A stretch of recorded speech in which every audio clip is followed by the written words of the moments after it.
দর্শক, বাংলাদেশের দুটি বাংলা দৈনিক, শীর্ষস্থানীয় দুটি বাংলা দৈনিক আজকে প্রফেসর ইউনূস সরকারের অন্যতম প্রভাবশালী উপদেষ্টা, যিনি কিনা নির্বাচন হোক চাননি, নির্বাচন না হওয়ার যত মেকানিজম সেগুলো করেছেন বলে অভিযোগ করেন অনেকেই, সেই রিজওয়ানা হাসান পরিবেশের দোহাই দিয়ে সেন্ট মার্টিন আমেরিকাকে দিয়ে দেওয়ার বন্দোবস্ত করেছিলেন।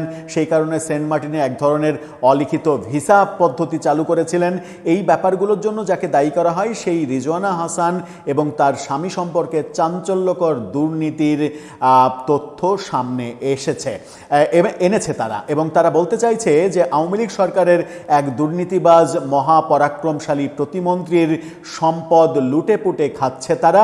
অন্যদিকে সরকারের মন্ত্রিত্ব অর্থাৎ উপদেষ্টাগিরি করার সময় তার মন্ত্রণালয়কে বেচে তার স্বামী বিভিন্নভাবে যেভাবে খেয়েছে, কোটি কোটি টাকা, শত কোটি টাকা, হাজার কোটি টাকার বাণিজ্য করে নিয়েছে, এই ভয়াবহ অভিযোগ করছে বাংলাদেশের অন্যতম শীর্ষ দুই গণমাধ্যম বাংলাদেশ প্রতিদিন এবং কালের কণ্ঠ। এই অভিযোগে যেসব ব্যাপারগুলো উঠে এসেছে সেগুলোর যদি 10%ও সত্য হয়, আমার মনে হয় যে রিজওয়ানা হাসানের খুব শিগগিরই কাঠগড়ায় দাঁড়ানোর সম্ভাবনা তৈরি হয়েছে। আওয়ামী লীগের কোন মন্ত্রীর সম্পদে এত সম্পদশালী হয়েছেন তারা স্বামী স্ত্রী মিলে, কিংবা সরকারি থেকে কি কি দুর্নীতি করেছেন, কি বলছে গণমাধ্যম দুটি, চলুন একটু জেনে দেখে এই ভিডিওতে।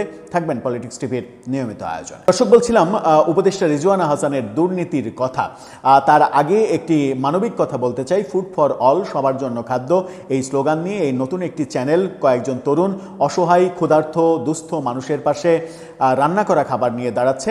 ডেসক্রিপশন বক্সে তাদের চ্যানেলের লিঙ্ক দেওয়া আছে। ফুড ফর অল এই চ্যানেলটি সাবস্ক্রাইব করে অন্তত তাদের এই মানবিক কর্মকে উৎসাহিত করবেন, সেটাই প্রত্যাশা। চলে যাচ্ছি মূল আলোচনায়। বলছিলাম বাংলাদেশ প্রতিদিন এবং কালের কণ্ঠের কথা। প্রথমে বাংলাদেশ প্রতিদিনের শিরোনামটা দেখে নিন, এবং কালের কণ্ঠ দুই পত্রিকা একই শিরোনাম করেছে। দুই পত্রিকার শিরোনামটাই দেখে নিন, যেখানে বলা হচ্ছে স্বামী স্ত্রীর লুটপাট কোম্পানি। মানে স্বামী স্ত্রী মিলে লুটপাট করেছে বাংলাদেশ সরকারের সম্পদ, এবং আওয়ামী লীগের সাবেক এক মন্ত্রী এবং আওয়ামী লীগের সময়ে সব থেকে দুর্নীতিবাজ প্রতিমন্ত্রী, 3 প্রতিমন্ত্রীর যে সিন্ডিকেট, এবং এই 3 প্রতিমন্ত্রীর সঙ্গে শেখ পরিবারের একটা ভালো সম্পর্ক ছিল এরকম অভিযোগও করা হয়। সেই বিদ্যুৎ, আইসিটি এবং পররাষ্ট্র, এই 3 প্রতিমন্ত্রীর যে সিন্ডিকেট, তাদের অন্যতম গুরু নসরুল হামিদ বিপু, যাকে বিদ্যুৎ মন্ত্রণালয় দেওয়া হয়েছিল, এবং বিদ্যুৎ মন্ত্রণালয় নিয়ে এহেন কোনো দুর্নীতি নাই যে অভিযোগগুলো ওঠে না।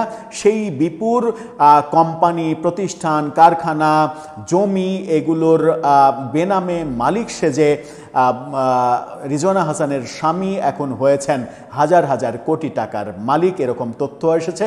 এবং রিজওয়ানা হাসানের পরিবেশ মন্ত্রণালয় কাজে লাগিয়ে পলিথিন বাজেয়াপ্ত করার কয়েকদিনের শোরগোল তুলে পলিথিন ব্যবসায়ী কিংবা পলিথিন সিন্ডিকেটের মধ্যে আতঙ্ক তৈরি করে তারপরে 3 মাস পরেই আবার সেই সিন্ডিকেটের সঙ্গে তার স্বামী যোগসাজশ করে শত শত কোটি টাকা বাগিয়ে নেয়া, তারপরে পলিথিন ব্যাপারে সমস্ত ধরনের অভিযান বন্ধ করে দেয়া, এই ব্যাপারগুলো সামনে এনেছে। আরও ভয়াবহ অভিযোগ এসেছে, সেটা হচ্ছে সিলেটের যে সাদা পাথর চুরি, সেই সাদা পাথর চুরির ব্যাপারটা রিজওয়ানা হাসানের আমলেই ঘটেছে, এবং সেই সিন্ডিকেটের সঙ্গে তিনি এবং তার স্বামী জড়িত ছিলেন। পাথর চুরি করে শত শত হাজার হাজার কোটি টাকা লুটপাট করা হয়েছে রাষ্ট্রের সম্পদ, এবং প্রাকৃতিক সৌন্দর্য নষ্ট করা হয়েছে, পর্যটকদের যাওয়ার জায়গা নষ্ট করে ফেলা হয়েছে, এই অভিযোগগুলো করা হয়েছে। এই অভিযোগগুলোর মধ্যে খুবই সুন্দর করে কালের কণ্ঠ রিপোর্টটা শুরু করেছে। শুরুটা আপনাদেরকে একটু পড়ে শোনাই। সেখানে বলা হচ্ছে, সৈয়দা রিজওয়ানা হাসান চটপটে, সুন্দরী, গুছিয়ে কথা বলতে পারেন, মেধা নয় অন্য যোগ্যতায় যিনি আলোচিত। আইনে তার কোনো উচ্চতর ডিগ্রি নেই কোনো মৌলিক গবেষণা। উচ্চতর ডিগ্রি বিশ্ববিদ্যালয়ের ডিগ্রিটা আছে, কিন্তু উচ্চতর কোনো ডিগ্রি নেই। শুধু চেহারা আর কথা পুঁজি করেই সুশীল সমাজের গুরুত্বপূর্ণ প্রতিনিধি হয়েছেন। পরিবেশ আইনজীবীদের সংগঠন বেলার নির্বাহী পরিচালক হলেও পরিবেশ আইনে তার কোনো বিশেষায়িত গবেষণা নেই। রিজওয়ানার বাবা যুদ্ধাপরাধী, আত্মগোপনে থাকা প্রয়াত সাবেক প্রতিমন্ত্রী রাজাকার সৈয়দ মহিবুল হাসান। তার বাবা যে রাজাকার, এই দাবিও করছে বাংলাদেশ প্রতিদিন এবং কালের কণ্ঠ। তারা বলছে যে এই রিজওয়ানা হাসানের বাবা রাজাকার ছিলেন এবং রাজাকার থাকা সত্ত্বেও তিনি কৌশলে সুশীল সমাজের সঙ্গে সম্পর্ক তৈরি করেছেন। বাবা রাজাকার, এই দুর্নামটা যেন ঘুচে যায় সেই কারণে। কন্যা সৈয়দ রিজওয়ানা হাসান পরিবেশবাদী হয়েও বাবার ৭১-এর অন্ধকার জীবনের ছায়ায় হত্যা, লুণ্ঠন, ধর্ষণের ইতিহাস আড়াল করেই ঢাকায় উঠাবসা করেন সুশীলদের সঙ্গে। টিভি টক শোতে বড় বড় কথা বলেন না শুধু হবিগঞ্জের চুনারুঘাট বাহুবলের কুখ্যাত রাজাকার তার বাবা সৈয়দ মহিবুল হাসানের কলঙ্কিত জীবনের কথা। ৭১-এ নিজ এলাকার ত্রাস পরিবেশ দূষণকারী মহিবুল হাসান পাক হানাদার বাহিনীর দোসর হওয়ায় স্বাধীনতার পর আত্মগোপনে চলে যান। যুদ্ধাপরাধের মামলা হয় তার বিরুদ্ধে। এরপরে তিনি জাতীয় পার্টির রাজনীতির সঙ্গে যুক্ত হন। জাতীয় পার্টির ৯০-এ স্বৈরাচার পতনের পরে আবার তিনি আত্মগোপনে চলে যান, এরকম তথ্য পত্রিকায় উঠে আসছে।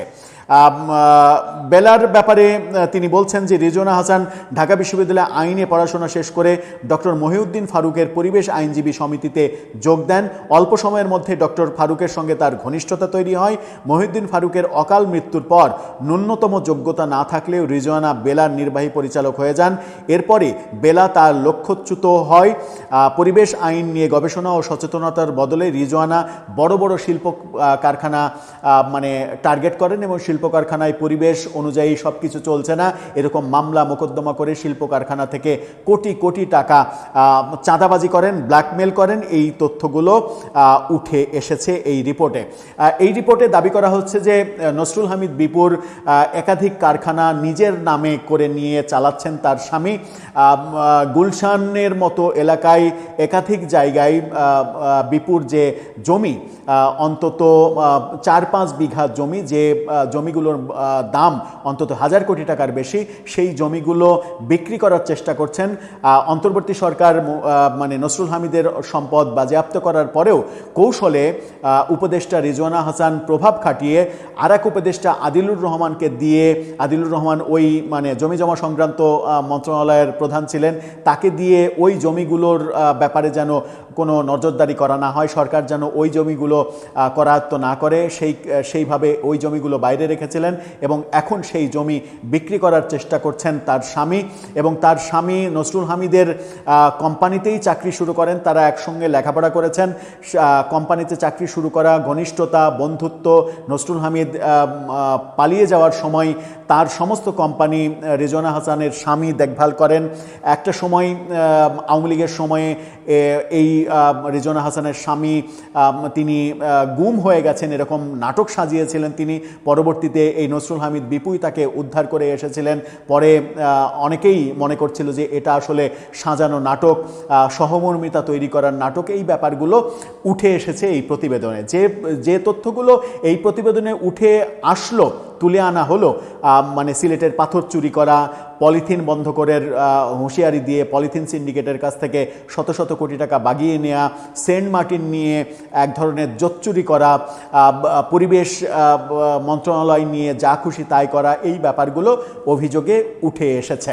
এখন এই যে অভিযোগগুলো তুলে আনলো বাংলাদেশ প্রতিদিন এবং কালের কণ্ঠ, যদি এই অভিযোগগুলো সত্য হয় তাহলে রিজওয়ানা হাসান কিংবা তার স্বামী কি হবে?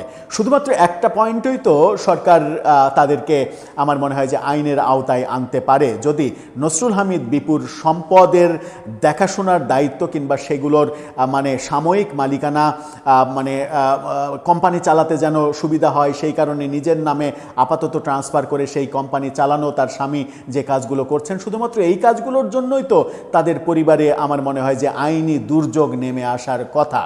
আসবে কি সেটা? প্রফেসর ইউনূস সরকারের আমলে কাজগুলো করা সহজ ছিল তাদের পক্ষে, কারণ প্রফেসর ইউনূস সরকার মেটিকুলাস ডিজাইনে তাদেরকেই তো উপদেষ্টা করেছেন যাদের দিয়ে তার নিজের স্বার্থ সিদ্ধি হবে। কিন্তু বিএনপি সরকারও কি এই ব্যাপারে চোখ কান খোলা না রেখে বন্ধ করে রাখবে? এই ব্যাপারে কি চুপ থাকবে? এবং ভয়াবহ এই প্রতিবেদন প্রকাশের পরে সরকারের অবস্থান কি হয়, সরকারের বক্তব্য কি হয়, সরকারের কার্যক্রম কি হয়, সেটা দেখার অপেক্ষায় থাকতে হবে আমাদের। দর্শক, আপনার কাছে কি মনে হয় প্রফেসর ইউনূস সরকারের বিভিন্ন উপদেষ্টাদের যে অসাধারণ কাহিনী বেরিয়ে আসছে, সেই কাহিনীগুলো কি বার্তা দিচ্ছে? কেমন ছিলেন প্রফেসর ইউনূস এবং তার সরকারের কার্যক্রম নিয়ে তিনি এবং তার সাঙ্গপাঙ্গরা? আপনার মতামত জানিয়ে লিখতে পারেন আমাদের কমেন্ট